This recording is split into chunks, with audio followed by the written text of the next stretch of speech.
এই রাস্তাটার সাথে আমার খুব পরিচিত।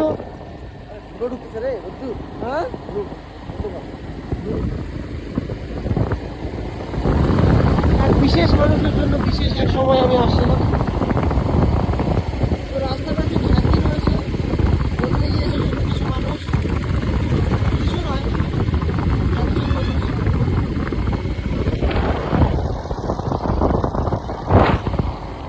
আমি আজ দুর্ভাগ্যে বলবো না, সৌভাগ্যেই বলবো, আমি গিয়েছিলাম এক বিশেষ কাজে, এখন বাড়ি ফিরছি।